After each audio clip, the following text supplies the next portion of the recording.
هەنگاوانانی مەغریب باز لەو دیاردەیە دەکەن کە لە وڵاتەکەیان ڕووی داوە. توێژەرێکیش دەڵێت هیچ توێژینەوەیەکی زانستی نییە لە توانایدا بێ ئەو دیاردەیە ڕوون بکاتەوە یاخود باس لە هۆکاری ڕوودانی بکە.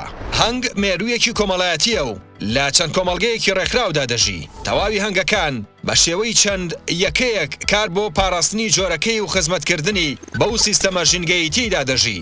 لا گرنگترین ئەرکەکانی هەنگ کە جێبەجێی دەکا واستنەوەی تۆوی گوڵ و ڕووەکەکانە و بەواش هۆکارێکە بۆ زیادبوون لە ڕووەکدا لە دیاردەیەکی دەگمەندا و لە وڵاتی مەغریب لە تشرینی یەکەمی ساڵی 2021ەوە بە شێوەیەکی قۆناغ لە دوای قۆناغ ژمارەی هەنگەکان کەمی کردووە. ئێستا نزیکەی لە سەدا 95 شانە هەنگەکان بەتاڵ بوون، هیچ هەنگێکیشیان تێدا ناژی. ئەم دیاردەیە بۆتە جێی ترسی هەنگاوانان و حکوومەتی ئەو وڵاتە.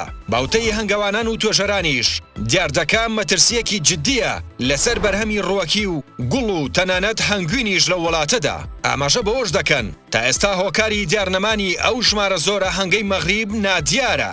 هیچ توێژینەوەیەکیش لە توانای دانیە هۆکاری ئەو بێسەر و شوێنبوونەی هەنگەکان ڕوون بکاتەوە.